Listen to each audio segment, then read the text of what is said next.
ආයුබෝවන් සුබ සන්ධ්‍යාවක්.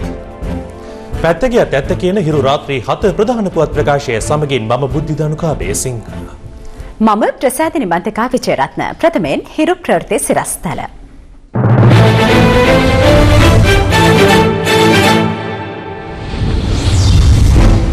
මැතිවරණයට තනිව තරඟ කිරීමට මුස්ලිම් කොංග්‍රසය තීරණය කරයි. වයඹ මහ ඇමති අපේක්ෂක සටනින් නාවින්න ඉවත් වේ. ආණ්ඩුවට යන්නේ නැහැ. දයාසිරි කියයි.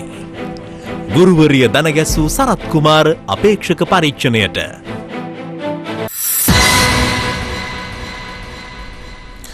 තමන් වයඹ පළාත් සභා මැතිවරණයට ඉදිරිපත් නොවන බව ජ්‍යෙෂ්ඨ අමාත්‍ය එස්.බී. නවීන මහතා පවසනවා. ඔහු සඳහන් කළේ ශ්‍රී ලංකා නිදහස් පක්ෂයේ තීරණයට හිස නමමින් තමන් මේ තීරණය ගත් බවයි.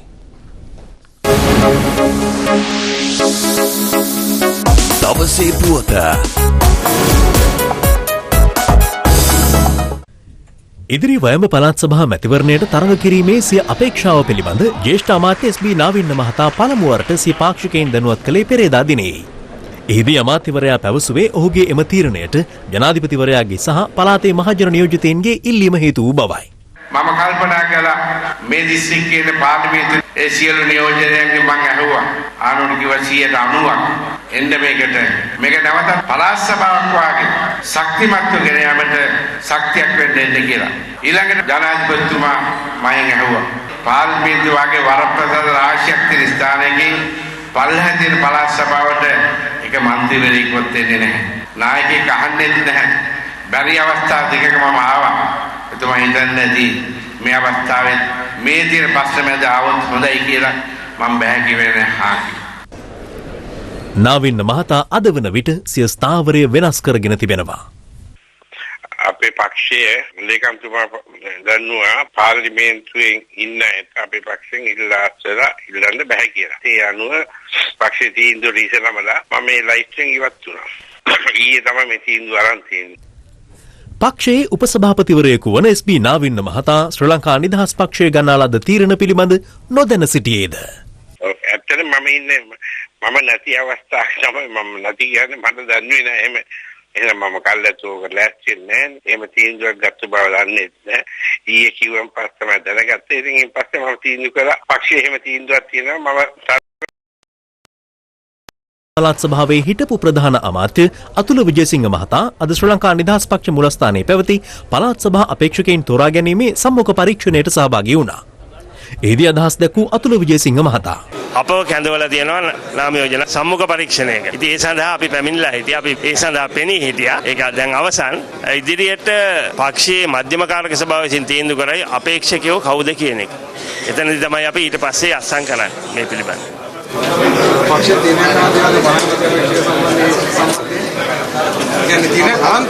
මධ්‍යම කාරක සභාව තීන්දුව කරයි.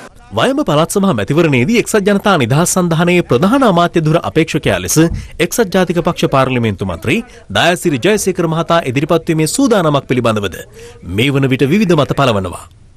මේ සම්බන්ධයෙන් හිරු ප්‍රවෘත්ති අංශය දයාසිරි ජයසේකර මහතාගෙන් විමසීමක් කළා. මේ දවස්වල රාගයක් යනවා ඔබතුමා වයම් පළාත් සභා මැතිවරණයට එක්සත් ජනතා නිදහස් සන්ධානයේ ප්‍රධාන අමාත්‍ය ධුර අපේක්ෂකයා විදිහට ඉදිරිපත් වෙනවා කියලා. නෑ එහෙම එකක් නෑ. ඒ කියන්නේ ඔබතුමා එහෙම සූදානමක්වත් නැද්ද තාම? නෑ. ඔබතුමා පක්ෂය මාරු කරනවා කියලා කටකතාවක් යනවා. නෑ එහෙම එකක් නෑ. සමහරු කියනවා 23 වෙනිදා ඔබතුමා එහෙම ප්‍රකාශයක් කරන්න ඉන්නවා එහෙම කතාවක්. එහෙම ගන්න නෑ. දවසේ පුවත. මධ්‍යම සහ වයඹ පළාත් සභා සඳහා එක්සත් ජනතා නිදහස් සන්ධානයෙන් තරඟ වදින ශ්‍රී ලංකා නිදහස් පක්ෂ අපේක්ෂකයින් තෝරා ගැනීමේ සම්මුඛ පරීක්ෂණ අද පැවැත්වුණා. ඒ කොළඹ ඩාලිපාරේ පිහිටි ශ්‍රී ලංකා නිදහස් පක්ෂ මුලස්ථානයේදී ශ්‍රී ලංකා නිදහස් පක්ෂ නාම යෝජනා කමිටු හමුවේ මෙම සම්මුඛ පරීක්ෂණ පැවැත්වුණා. වයඹ පළාත් සභා නාම යෝජනා කමිටුව සබරගමුව ප්‍රධාන අමාත්‍ය මහිපාල හේරත් මහතාගේ ප්‍රධානත්වයෙන් රැස්ව සිටි අතර මධ්‍යම පළාත් නාම යෝජනා කමිටුව රැස් වූයේ අමාත්‍ය ජෝන් සෙනවිරත්න මහතාගේ ප්‍රධානත්වයෙන්. මෙම සම්මුඛ පරීක්ෂණ සඳහා සහභාගී වන්නේයි නාම යෝජනා සඳහා ඉල්ලුම් කළ සියලු අපේක්ෂකයින්ට දන්වා තිබුණා. යනුව මධ්‍යම පළාත් හිටපු ප්‍රධාන අමාත්‍ය සරත් ඒකනායක මහතා මෙන්ම වයඹ පළාත් හිටපු ප්‍රධාන අමාත්‍ය අතුල විජේසිංහ මහතාද අද සම්මුඛ පරීක්ෂණවලට සහභාගී වීම සඳහා පැමිණ සිටියා.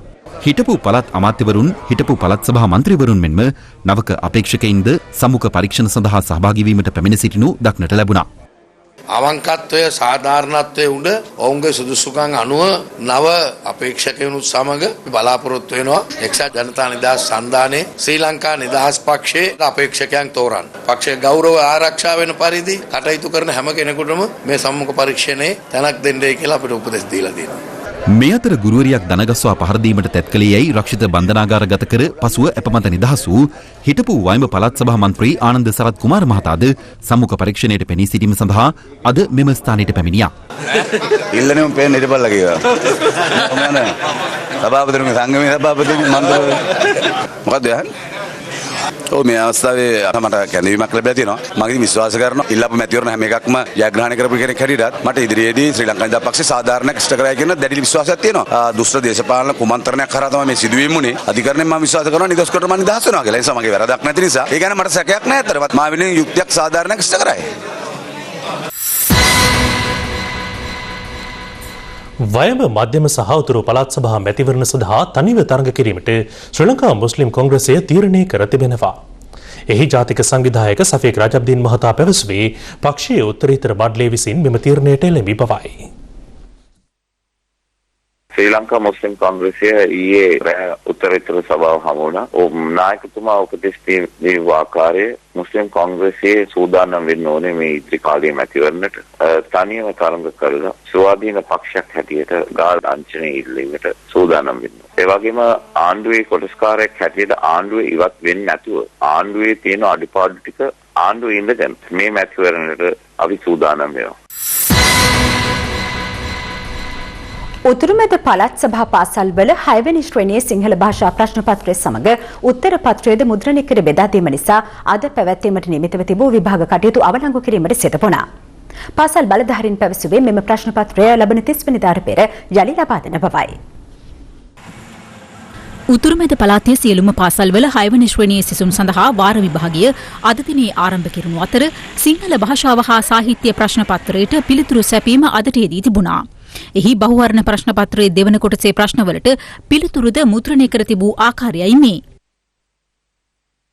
මේක ප්‍රශ්න පත්‍රේ මේකත් ප්‍රශ්න පත්‍රේ මේකත් ප්‍රශ්න පත්‍රය මේක තමයි උත්තර පත්‍රේ මේ වැඩෙන් කිව්වා මේක බලන්න ඕනේ අපිට අනවශ්‍ය දෙයක් කියලා විභාග ලියන්න පාසලට එද්දි ටීචර් කිව්වා අද විභාගෙ නැහැ කියලා අපි දැන් ගෙදර යනවා ඊයා කිව්වා අපිට සිංහල පේපර් ලියන්න තියෙන කියලා විභාගශාලාවේ ආඩුනාට පස්සේ ටීචර්ලා සර්ලා කිව්වා අද විභාගෙ නැහැ පේපර් වැරදිලා ආවේ කියලා උතුරුමැද පළාතේ පාසල් වලින් වාර්තා වූ මෙම සිද්ධිය පිළිබඳව ලංකා ගුරු සංගමේ සභාපති ප්‍රියන්ත ප්‍රනන්දු මහතා දැක්වුවේ මෙවන් අදහසක්. උතුරුමැද පළාතේ සම්පූර්ණ පෞද්ගලික අවුරුදු ගණනාවකදීම වාර විභාගයේ සම්පූර්ණ අවුලකට ගිහිලා තිබ්බා. ඒ නිසා අමාත්‍යවරයාගේ අධීක්ෂණය යටතේ මේ සැරේ පළාත් අධ්‍යාපන අමාත්‍යාංශය විසින් තමයි මේ විභාගය සංවිධානය කරලා පවත්වාගෙන යන්නේ. ප්‍රශ්න පත්‍ර මුද්‍රණය කිරීම සම්පූර්ණයෙන්ම බාර දීලා තිබ්බේ රජයේ මුද්‍රණාලයට විශේෂ අධීක්ෂණයන් යටතේ කරපු ප්‍රශ්න පත්‍රයේ තත්ත්වයක් මේක නම් උතුරුමැද පළාතේ අධ්‍යාපන පද්ධතියේ තියෙන අර්බුදය තේරුම් ගන්න පුළුවන්. අවසාන ප්‍රතිඵලය හැමදාම වාර විභාගයේ විහිළුවක් බවට පත් කිරීම. මේ සම්බන්ධයෙන් උතුරුමැද පළාතේ සිංහල අංශයේ සහකාර අධ්‍යාපන අධ්‍යක්ෂ කුමාර සේනරත්න මහතාගෙන් අප විමසීමක් කළා. අධ්‍යාපන අමාත්‍යතුමා උපදෙස් දීලා තිබුණා පාසල් වලට නිකුත් කිරීමට පෙර ඒ සෑම ප්‍රශ්න පත්‍රයක්ම අධ්‍යයනය කරන්න කියලා. ඊයේ අධ්‍යයනය කරනකොට දකින්න ලැබුණ 6 වසරේ සිංහල ප්‍රශ්න පත්‍රයේ අවසාන පිටුවේ දෙවෙනි කොටසේ පිළිතුරු ඒකට ඇතුළත් වෙලා තිබෙනවා. තීරණය කළා. අද දින පැවැත්වෙන 6 වසර සිංහල ප්‍රශ්න පත්‍රය නවත්තලා පසුගිය මාර්තු මාස උතුරුමැද පළාතේ පාසල්වල වාර විභාගයේද ප්‍රශ්න පත්‍ර සම්බන්ධයෙන් මෙවැනිම ගැටලුකාරී තත්ත්වයක් මතුවුණා. එහිදී උතුරුමැද පළාත අධ්‍යාපන අමාත්‍ය පේශල ජයරත්න මහතා ප්‍රතිචාර දැක්වුවේ මේ ආකාරයෙන්. මේ විභාගයේ අවුල් කරලා තියෙන සම්පූර්ණයෙන්ම හිතාමතාම කුමන්ත්‍රණකාරී විදිහට උතුරුමැද අධ්‍යාපන දෙපාර්තමේන්තුවේ මේ සම්බන්ධ වගකිය යුතු නිලධාරීන් අද ඇති වූ මේ ගැටලුව සම්බන්ධයෙන් විමසීමට උතුරුමැද පළාත් අධ්‍යාපන අමාත්‍යවරයා සම්බන්ධ කර ගැනීමට අප කිහිප විටක් උත්සාහ කළා. දුරකථනය මේ මොහොතේ ක්‍රියාවිරහිත කර ඇත. කරුණාකර පසුව අමතන්න. කාලගුණ අපදා තත්ත්වය පරීක්ෂා කළ ජනාධිපති කමිටුව වාර්තාව පිළිබඳව කිසියම් අයෙකු සෑහීමකට පත් නොවන්නේ නම් ඔවුන්ට වෙනම පරීක්ෂණයක් ආරම්භ කළ හැකි බව ආපදා කළමනාකරණ අමාත්‍ය මහින්ද අමරවීර මහතා පවසනවා. ඔහු මේ බව සඳහන් කළේ අදාළ වාර්තාව පිළිබඳ ධීවර නියෝජ්‍ය අමාත්‍යවරයා ඊයේ කළ ප්‍රකාශයක් පිළිබඳව අදහස් දක්වමින්. පසුගිය ජූනි 8 වෙනිදා දිවයිනවට මුහුදු ප්‍රදේශයට බලපෑ සුළි කුණාටුව සම්බන්ධයෙන් සොයා බැලීමට පත් කළ කමිටුවේ වාර්තාව ජනාධිපතිවරයා වෙත බාර දෙනු ලැබුවේ පසුගිය 4 වෙනිදායි. එමගින් කාලගුණ විද්‍යා දෙපාර්තමේන්තුව නිර්දෝෂී බවට හෙළි වී ඇතැයි ආපදා කළමනාකරණ අමාත්‍යවරයා කළ ප්‍රකාශයත් සමග දීවර නියෝජ්‍ය අමාත්‍ය සරත් කුමාර ගුණරත්න මහතාද ඊට ප්‍රතිචාර දැක්වුවා. මේක බෝලේ පාස් කිරීමක් නෙමෙයි කාලගුණ දෙපාර්තමේන්තුවේ නිලධාරී නැත්තම් ඒ උපකරණ නැත්තම් ඒවා ගෙන්නලා ඒවලට අවශ්‍ය වැඩ පිළිවෙලක් ඇති මේ වගේ පුරසාරන් දොඩ ඉඳීම නෙමෙයි කරන්න ඕන. අර අබ කෑමිනිහාගේ මොලේ දනවා වගේ ඉතින් වැරද්ද කරපු කෙනා වැරද්ද තව කෙනෙක්ගේ පිටින් පටවන්න හුඟක් උත්සාහ දරන බව අපි දන්නවා. මේ වාර්තාව ලබා ගන්න පත් කරපු සභාපතිතුමා පවා කාලගුණේ හිටපු ප්‍රධානියෙක්. ඉතින් මෙතන මෙතුමාලා එක්ක වෙලා මේ වාර්තාවක් ඇදුවද කියලා සැකයක් මතුවෙනවා. මම පත් කරේ නැහැ. මොකද අපි කමිටු පත් කරානේ. ඒක මදි කියලා තමයි රටේ මතයක් නිසා මේ ස්වාධීන කමිටුවක් පත් කරේ. හැබැයි ඉතින් කාලගුණ විද්‍යා දෙපාර්තමේන්තුව ගැන හොයන්න මාළු කඩේ මුදලාලි කෙනෙකුට බෑනේ. ජනාධිපතිතුමාදී මේක පිටවෙන්නෙත් ඉස්සෙල්ලත් මේ වගේ ප්‍රකාශන නිකුත් කිරීම පිළිබඳව මේකට එතකොට වගකීම් යුක්ත දීවරයද කියන එක අන්තිමේදී ප්‍රශ්නයක් නැගෙන තත්ත්වයටපත් වෙනවා. මම ගත්තේ වෙන කොහෙන්වත් නෙවෙයි ජනාධිපති ලේකම් කාර්යාලයෙන් මට එව්වේ. ඒක රහස් ලියවිල්ලක් හංගගත්තු දෙයක් නෙවෙයි. ඒකේ තියෙනවා කාටද චෝදනා එල්ල වෙන්න ඕන කවුද මේක වැරද්ද කරේ කියන සෑහීමකටපත් නොවන කෙනෙක් ඉන්නවනම් මම හිතන්නේ වෙන පරීක්ෂණයක් තියෙන එක හොඳයි. අර කමිටුව ටෙලිකොම් එකේ DGM ලා ඉංජිනේරුවෝ ගෙනලා සනාථ කරගෙන තියෙනවා ස්ථිර වශයෙන්ම මෙම වාර්තාව ලබා දුන්නා කියලා. එතකොටම පැහැදිලි වෙනවා මේක එතකොට කාලගුණේ ලොක්ෙක් නෙවෙයි එහෙනම් ටෙලිකොම් එකේ ලොක්කත් අපි අල්ලගෙන ඉන්නවා. ටීට මඩුව බලනකොට පොතේ ගුරාගෙන් පස්සේ එන්නේ කවුද? කවුද කියලා දැනගනිමු. රට වටකර බැඳත් කට වටකර බඳින්න බැරි වැට නැති කටෙන්.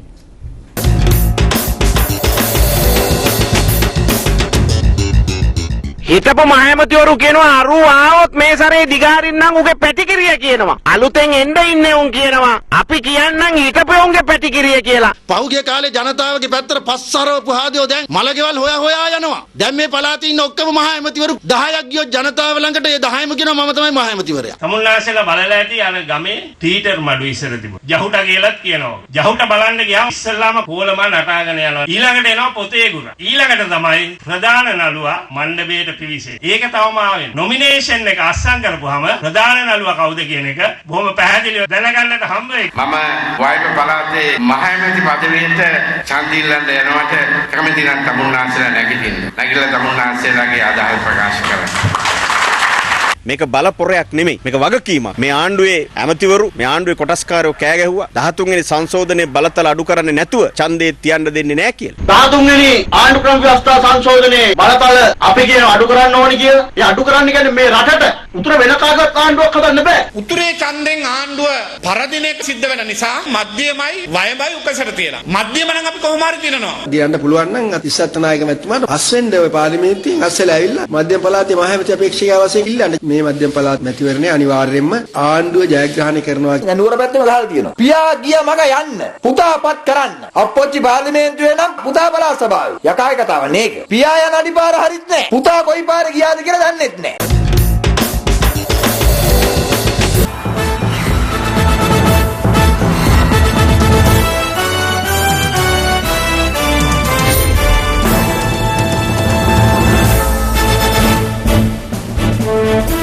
ඔබ නැවතත් පැත්ත ගියත් ඇත කියන හිරු ප්‍රවෘත්ති සමගින්.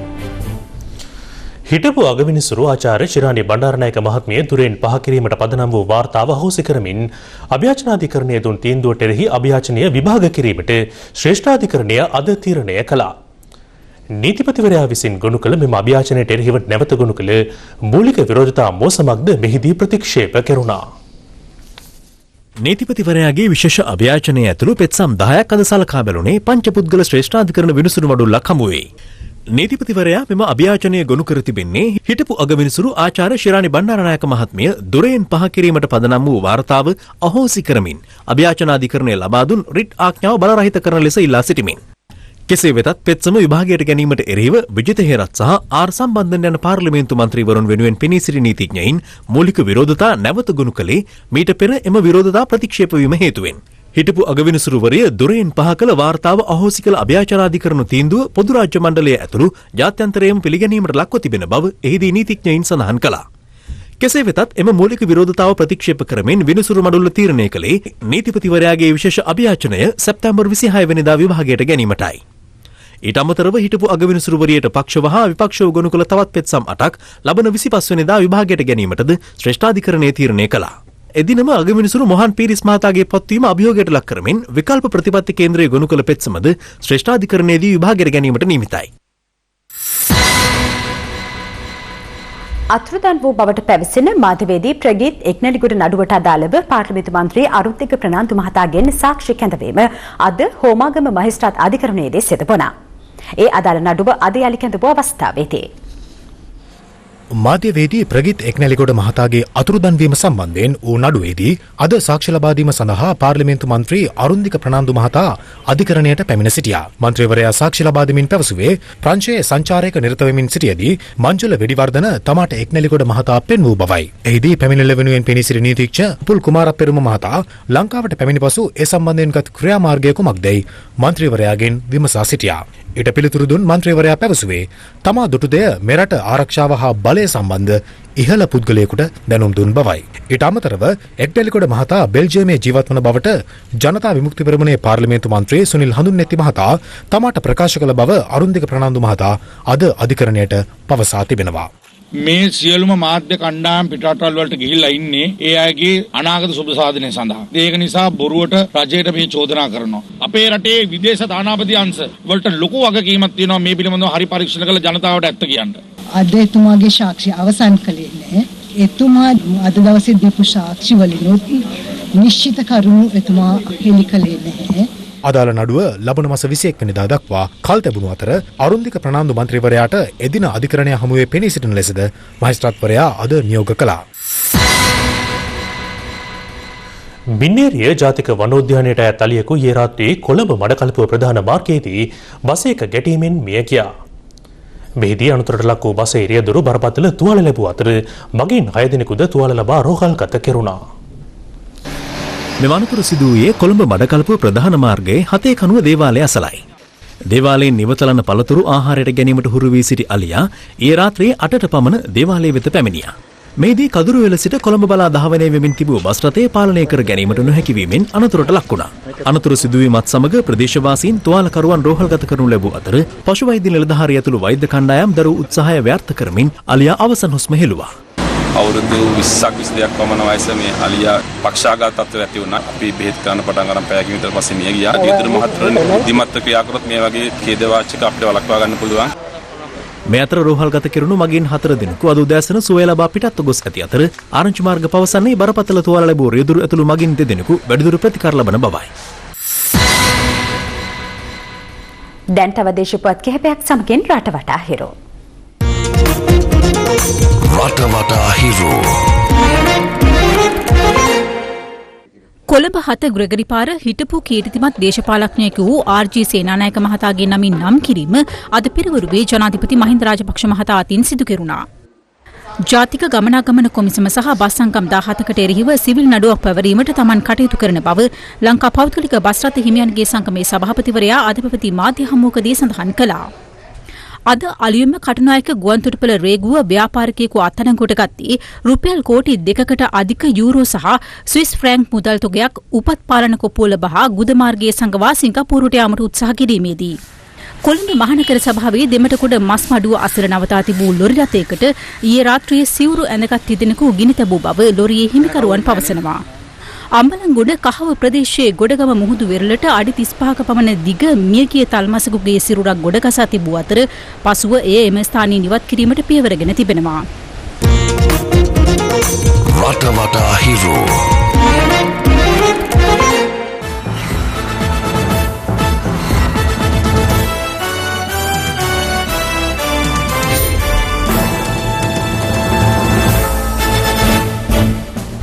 ඇමරිකානු රහස් ඔත්තු වැඩසටහනේ දත්ත හෙළි කළ හිටපු CIA නියෝජිතයාට අත්වැය තීරණයට ඇමරිකාව වගකිව යුතු බව රුසියානු ජනාධිපති ව්ලාදිමිර් පුටින් චෝදනා කරනවා.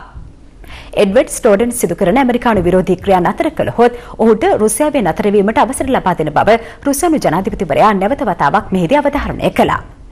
ඒ පිළිබඳ තොරතුරු සහ තවත් පුවත් සමගින් දැන් ලොව වටා හිරු.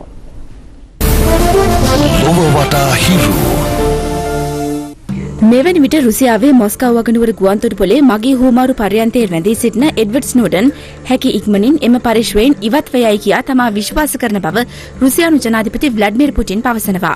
එඩ්වඩ් ස්නෝඩන් රුසියාවේ රැකවරණ අපේක්ෂාවෙන් නොපැමිණි බවත් ඔහුට රුසියාවේ රැඳී සිටීමට සිදු වී ඇත්තේ ඇමරිකාව ඔහු රැකවරණ අයදුම් කළ රටවල් වලට තර්ජනය කිරීමේ හේතුවෙන් බවත් ව්ලාඩිමිර් පුටින් පෙන්වා දෙනවා.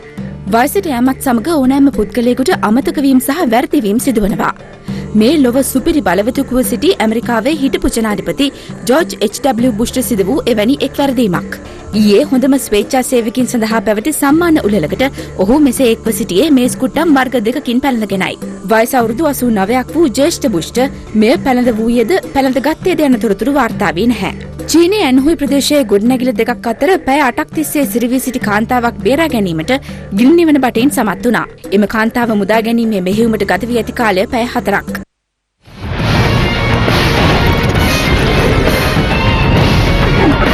Hero Sports Corner. ජාත්‍යන්තර ජූඩෝ තරඟාවලියකට සුදුසුකම් ලැබුවත් ගමන් වියදම් නොමැති කමින් එම තරඟාවලිය සීනියක්ව සිටි මැදිරිගිරිය ජාතික පාසලේ දරුතරියන් පිළිබඳව දින ළමයි විශේෂාංගයෙන් මීට දින කිහිපයකට පෙර අපි රටට හෙළිදරව් කළා.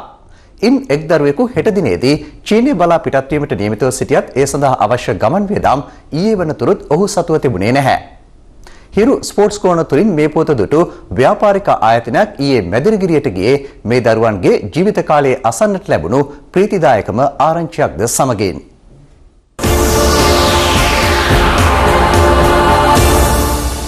දහසක් කම්කටොළු මැදින් ජූඩෝ ක්‍රීඩාවෙන් රටම දිනු මැදිරිගිරිය ජාතික පාසලේ දසුන් මිගාර, ශෙහානි භාග්‍යා සහ භාග්‍යා මදුෂානි පිළිබඳව දිනන ළමයි තුලින් අපි හෙළිදරව් කළේ පසුගිය සෙනසුරාදා. රට වෙනුවෙන් ජාත්‍යන්තරයේ නියෝජනය කරන්නට සුදුසුකම් ලැබුවත් විදේශ සංචාර සඳහා ගුවන් ගාස්තු තබා එදිනදා ආහාර වේල පවා සොයා ගැනීමට තරම් වූ ආර්ථික ශක්තියක් නැති මේ දරුවන්ගේ ජීවිත පිළිබඳව අපි ඔබට තොරතුරු කිව්වා. මේ පුවත දුටු කැලණිය වෝටර් වර්ල්ඩ් ආයතනයේ අධ්‍යක්ෂ මණ්ඩලය මේ දරුවන් තිදෙනාටම අවශ්‍ය ගමන් ගාස්තු සපයන්නට ඉදිරිපත් වුණේ මුදල් ඉපයීමට වඩා මනුෂ්‍යත්වයට ඇති වටිනාකම පසක් කරමින්.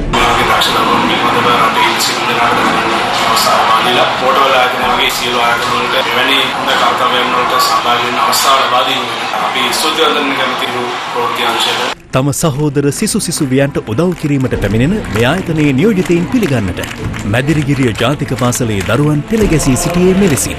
විදේශ තරඟාවලි සඳහා මේ දරුවන් තිදෙනාට අවශ්‍ය රුපියල් 2,25,000ක මුදලක් මෙහිදී ඔවුන්ට පිරිනැමුණා. අපි ජූඩෝ තරඟවලින් චීනයේ සංචාරය සඳහා සුදුසුකම් ලැබුවා. අපිට ඒ සඳහා යාමට මුදල් සොයාගැනීම සීනිය කියලා තිබ්බේ. හිරු ටීවී ආයතනය ඇවිල්ලා අපව රටටම පෙන්නුවා. හිරු ටීවී ආයතනයේ පෙන්වූ රූපරාම තුලින් කොළඹ හෝටල් ටාවර් අපට සියලුම ගමන් සපයා දුන්නා. ඒ සඳහා ඉදිරිපත්නේ මාමලාට හිරු ආයතනයේ ඒ මාමලාට අපේ ස්තුතිය පුරදෙනවා. බලාපොරොත්තු නොවූ මොහොතක තමන්ගේ ක්‍රීඩා කෞශල්‍යයන් ඔප්නංවා ගැනීමට ලැබුණු මේ උපකාරය මේ දරුවන්ට කොතරම් වටිනාකමකින් යුක්තද යන්න පවසන්නට වචන අවශ්‍ය වුණේ නැහැ. ඔවුන්ගේ මුවගට එක්වූ මේ සිනහව වචන දහසකින් හෝ පැවසිය නොහැකි කතාවක් ඉදිරිපත් කළා. මේ උතුම් අවස්ථාවට සහභාගී වූ සියලු දෙනාම විසිර ගියේ මූල්‍යමය වටිනාකම පරයා ඉස්මතු වූ මනුෂ්‍යත්වයේ ගුණ සුවඳ නොඅඩුව විඳ ගනිමින්. මම හිතන්නේ මාධ්‍ය ආයතනවල මේ වගේ තරම් දෙයක් කරන්න පුළුවන්ද කියන එක. ඒක කිසිතෙන් වෙන්න ඕන පිරු ආයතනයට වගේ වෝටර් වර්ල්ඩ් ආයතනයට. මේ මාධ්‍ය බොහොම ජනප්‍රියයි ලංකාවේ. මොකද මේ පැය දෙකෙන් තුනේ අපේ සෙනිකව කලාවේ ආව ප්‍රතිචාර. එබදාම අපි අඳුරේ තමයි ඉදිරියට ගියේ. නමුත් අද අපිට හිරු පායලා තවත් ක්‍රීඩා පුවත් කිහිපයක තොරතුරු ඔබ වෙත ගෙනෙන්නට අපි දැන් සූදානම්. ශ්‍රී ලංකා වයස අවුරුදු 15න් 15 පිහිනුම් ක්‍රීඩකයන් දෙදෙනෙකුට චීනයේ මාස 6ක පුහුණුවක් සඳහා අවස්ථාව හිමි වී තිබෙනවා. චීන ශ්‍රී ලංකා මිත්‍රත්ව සංගමයේ ඉල්ලීමකට අනුව මේ පුහුණුව සඳහා පූර්ණ අනුග්‍රහය සපයන්නේ චීන රජයෙන්. මේ සඳහා කොළඹ රාජකීය විද්‍යාලයේ ඉෂාර අබේරත්න සහ දේශේනානායක විද්‍යාලයේ ඉමේෂ් චතුරංග සුදුසුකම් ලබා තිබෙනවා. ජාතික පාසල් පිහිනුම් තරඟාවලියේදී සමනල ආරයිසව්වෙන් ශූරතාව දිනාගත් රාජකීය විද්‍යාලයේ ඉෂාර අබේරත්න 14 හැවිරිදි ක්‍රීඩකයෙක්. ඔහුට මෙම ශිෂ්‍යත්වයේ පිරිනැමීම අද කොළඹ රාජකීය විද්‍යාලයේදී සිදු කෙරුණේ චීන තානාපති කාර්යාලයේ නිලධාරීන්ගේද සහභාගීත්වයෙන්. මෙවන් දීර්ඝ පුහුණුවකට ශ්‍රී ලංකාවෙන් සුදුසුකම් ලැබූ ලාබාලතම ක්‍රීඩකයා වන්නේද ඉෂාරයි. ඕස්ට්‍රේලියානු හිටපු පුහුණුකරු මිකී ආත එරට ක්‍රිකට් ආයතනයෙන් ශ්‍රී ලංකා රුපියල් කෝටි 50ක පමණ වන්දියක් ඉල්ලා නඩුවක් ගොනු කර තිබෙනවා. එසේ නොවන්නේ නම් තමා නැවත සේවයේ පිහිටුවන ලෙසයි ආතර් ඉල්ලා සිටින්නේ.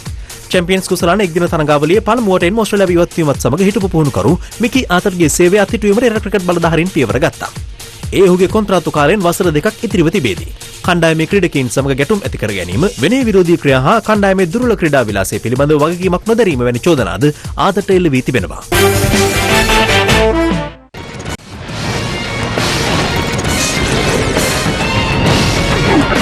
Hero Sports Corner. ඉදිරි පැය 24 සඳහා වන කාලගුණ අනාවැකිය දැන්.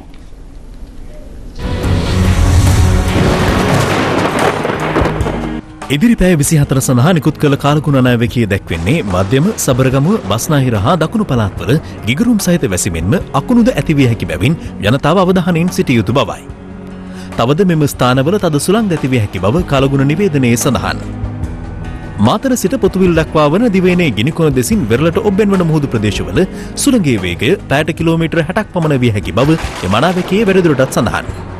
මේ වෙදර් channel සේවාව ඉදිරි පැය 24 සඳහා ඉදිරිපත් කළ කාලගුණ අනාවැකියයි.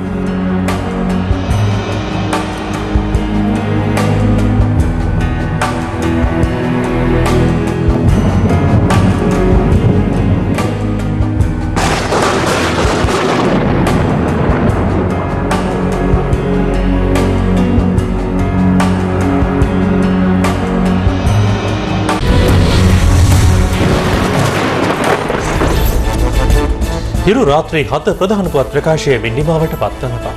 පැත්තක් නැතුව ඇත්ත දැනගැනීමේ අයිතිය තවදුරටත් තහවුරු කරගන්න ඔබේ ජංගම දුරකථන ජාලය අනුව තිරේ දිස්සන පරිදි හිරු ප්‍රොඩ්පේසන් සේවාව සක්‍රිය කරගන්න. ජලිත හමිමු රාත්‍රී 9:30ට. ආයිබෝවන්.